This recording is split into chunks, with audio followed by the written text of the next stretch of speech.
In the year 2147, the outer colonies of the Sol system were a patchwork of forgotten dreams and desperate survival.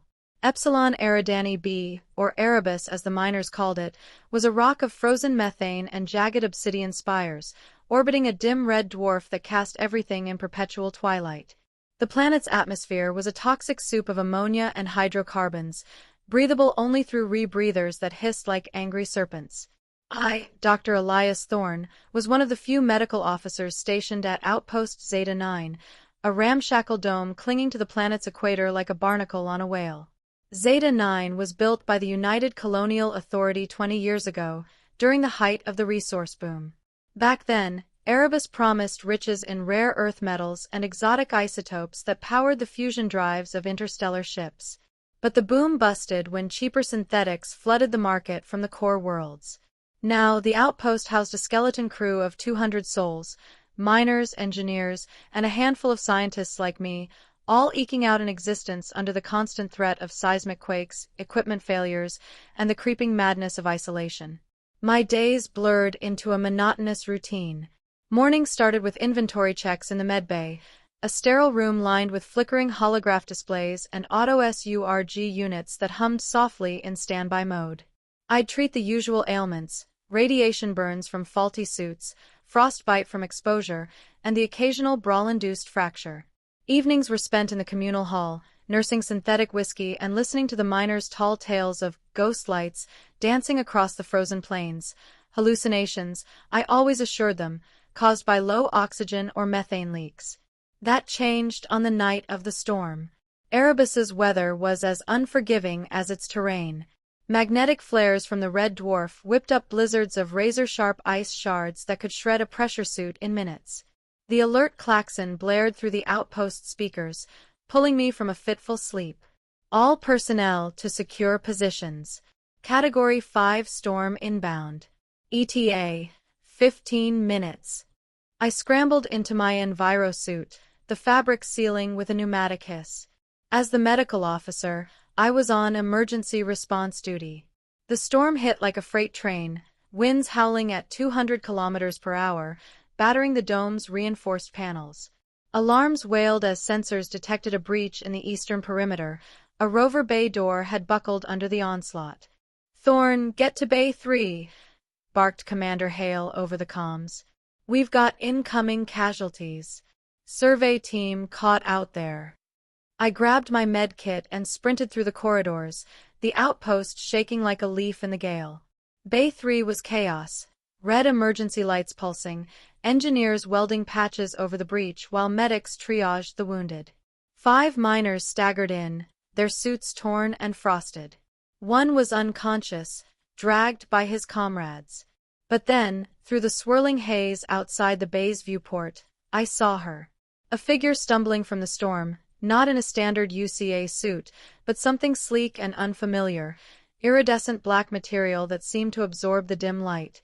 She collapsed against the outer airlock, pounding weakly on the panel. "Unknown contact at the airlock," I shouted into my comm. "Not one of ours." Hale's voice crackled back. "Scan her. If she's clean, cycle her in. We don't leave people to die out there." The scanners hummed, confirming no contaminants or explosives. The airlock hissed open, and she tumbled inside, crumpling to the floor. I knelt beside her, my gloved hands checking for vitals. Human female, mid-30s, with short-cropped auburn hair matted with ice. Her suit was advanced, nano-weave, probably corporate Black Ops gear. But her left leg was mangled, twisted at an unnatural angle below the knee, blood seeping through a gash in the fabric. "Easy," I murmured, activating my suit's external speaker. "I'm a doctor. Let's get you to Med Bay." She groaned, her eyes fluttering open, piercing green, like emeralds in the red light. Don't let them find me," she whispered, her voice hoarse. "Them?" I wondered, but there was no time. I hoisted her up, her arm over my shoulder, and half-carried her through the corridors. The storm raged on, but inside, the outpost felt eerily quiet, as if holding its breath. In the medbay, I stripped off her suit's lower section, revealing a compound fracture, tibia shattered, possibly from a fall or impact. Bone protruded through the skin, and arterial blood pulsed weakly. She'd lost a lot, but the suit's autoseal had kept her from bleeding out entirely. "Hold still," I said, injecting a local anesthetic. "This is going to hurt, but I need to set the leg." She nodded, biting her lip. As I gripped the fractured bone, aligning it with practiced hands, she suddenly lurched forward.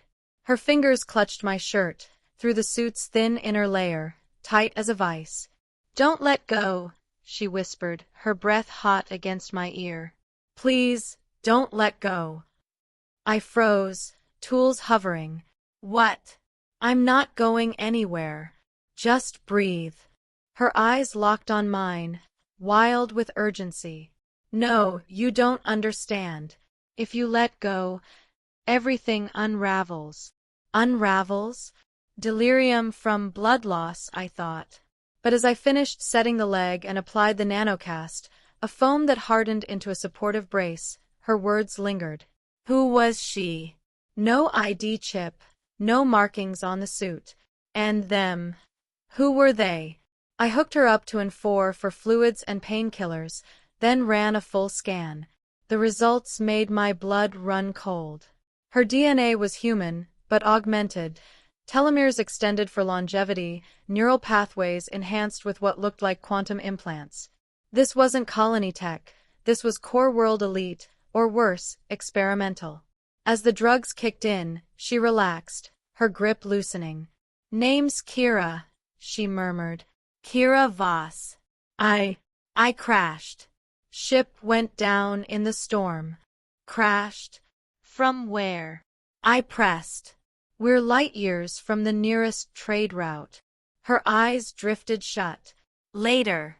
Promise you'll stay close." I nodded, though unease gnawed at me. "Rest now. You're safe here." But as I dimmed the lights and stepped out, the outpost's alarms blared again, not for the storm, but an incoming transmission. "Priority override from UCA Command. Outpost Zeta 9. This is Inquisitor Vale of the Authority's Security Division. We have reason to believe a fugitive has sought refuge on Erebus. Female, augmented, dangerous. Detain on site. Reward for compliance, triple resource allocation." The message included a hollow image. Kira Voss, wanted for corporate espionage and sabotage. Sabotage of what? The details were classified. I stared at the screen, heart pounding. Triple resources could save Zeta 9, fix the failing life support, restock the hydroponics. But turning her in, something about her plea felt real, deeper than fear. Back in medbay, Kira was awake, watching me with those green eyes. "You got the message," she said flatly. "Going to hand me over?" I hesitated. "Who are you really? And who's after you?" She sighed, propping herself up. "I'm a whistleblower. Worked for Nexus Corp, the ones mining quantum crystals in the Kuiper Belt. They found something on Erebus's moon, Phobos Minor. Not just isotopes. A relic. Alien tech, buried for eons." Alien tech? The miner's ghost lights suddenly seemed less like hallucinations. "What kind of relic?" "A stabilizer," she said. "It manipulates quantum entanglement on a macro scale. Holds realities together. But Nexus weaponized it, created a device that can unravel timelines, erase events. I stole the prototype to expose them. Crashed here during evasion." Timelines? It sounded insane, but her scans backed it up. Quantum fluctuations in her neural net, as if she'd been exposed to something beyond physics. "And the don't let go?" I asked. She reached out, grabbing my hand. "The device, it's bonded to me. If I lose physical contact with a grounded anchor, someone unmodified like you, the entanglement breaks. Realities shift. People vanish. Histories rewrite. I saw it happen to my crew." Grounded anchor. Me. The weight of it hit like a quake. If she was telling the truth, letting go could doom us all. Before I could respond, the outpost shook violently, not the storm, but an explosion. Alarms screamed, "Intruder alert! Armed forces breaching perimeter!" Nexus had found her. Black-clad commandos in stealth suits poured through the breach, lasers cutting down the security team. Hale's voice crackled over comms. "Thorn, where's the fugitive? They're offering amnesty if we surrender her." Kira's eyes widened. "Don't. They'll kill everyone to cover this up." I made my choice. Grabbing a pulse rifle from the medbay locker, standard issue for emergencies, I helped her to her feet. The nanocast supported her leg, but she winced with each step. "We need to get to my shipwreck. The prototype's there. Destroy it, end this." The outpost descended into pandemonium. Gunfire echoed through the halls, miners barricading doors with whatever they could find. I led Kira through service tunnels, her hand clamped on my arm. "Don't let go," she repeated, like a mantra.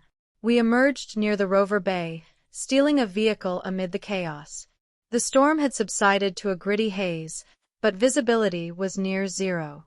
As we sped across the frozen plains, spotlights pierced the gloom, Nexus dropships circling overhead. "Tell me more," I shouted over the rover's engine. "How does this stabilizer work?" Kira leaned against me, her grip unyielding.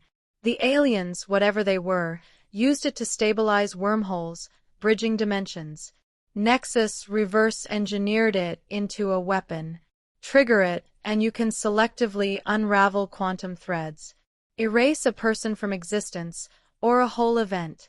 I was part of the test team. We erased a rival colony. Poof. Gone like it never happened." Horror churned in my gut. "And you stole it?" "To destroy it. But during the escape, it activated partially. Bonded to my neural implant. Now, I'm the anchor. Without constant contact to a stable reality. Yours, the bond phrase. Things start shifting." As if on cue, the landscape flickered. One moment, the obsidian spires loomed. The next, they warped, like a glitch in a sim. A miner's voice crackled over the rover's comm. "Thorn? What the hell? The outpost. It's changing. People are disappearing." My hands tightened on the controls. "How far to the wreck?" 5 clicks north. "Hurry." Nexus drones buzzed overhead, firing warning shots that cratered the ice. I swerved the rover into a ravine, buying time. Kira's breathing grew ragged. "Elias, if we don't make it, promise you'll end it. Destroy the device, even if it means—" "I won't let go," I vowed, echoing her words. The wreck appeared, a sleek stealth shuttle half buried in a drift, its hull scorched from re-entry. We abandoned the rover and limped inside, Kira's hand never leaving my shirt. The interior was a mess of sparking consoles and scattered debris, but in the cargo hold, secured in a stasis field, was the prototype, a crystalline orb pulsing with inner light, veins of energy threading through it like a living heart. "That's it," Kira said. "Overload the core. But to do that, I need to interface directly." She reached for the orb, but hesitated. "If I touch it without an anchor—" "I'll hold on," I said, wrapping my arm around her waist. She nodded, pressing her palm to the orb. Her body tensed, eyes glazing as data streams flooded her implant. The air hummed with power, reality rippling around us.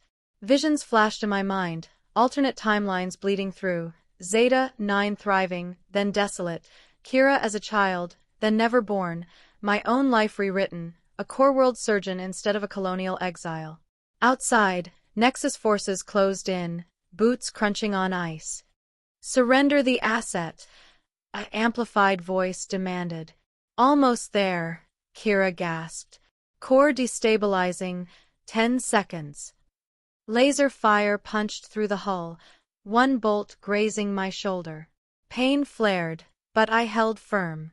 "Don't let go," I whispered back. The orb cracked, energy surging in a blinding cascade. Reality tore open, a vortex of swirling colors, pulling at us like a black hole. Kira screamed, her body convulsing. I felt the threads unraveling, memories fracturing. My arrival on Erebus, the storm, her face. Then, with a thunderous crack, it imploded. The vortex collapsed, leaving silence. I blinked, disoriented. We were in the wreck, the orb shattered into inert shards. Kira slumped against me, alive but exhausted. Outside, the Nexus troops hesitated. Their comms buzzed with confusion. Target, not registering. Mission parameters invalid. The unraveling had worked, not erasing us, but the device's existence from their timeline. Nexus's pursuit, the weaponization, all wiped clean. To them, Kira was a ghost, a non-entity. We staggered out, hands still linked. The dropships lifted off, vanishing into the twilight. Back at Zeta 9, the damage was real. Breaches, casualties, but the miners greeted us as heroes, unaware of the cosmic stakes. In the days that followed, as I tended to the wounded and repaired the outpost, Kira healed. Her leg mended, but the bond lingered, a subtle quantum echo. We talked long into the nights, sharing stories of lost worlds and second chances. One evening, under the red dwarf's glow, she took my hand voluntarily. "You didn't let go," she said softly. "And I won't," I replied. Erebus remained harsh, unforgiving. But in that moment, with realities stabilized and futures unwritten, we found something enduring. A connection, forged in the storm, that no force could unravel.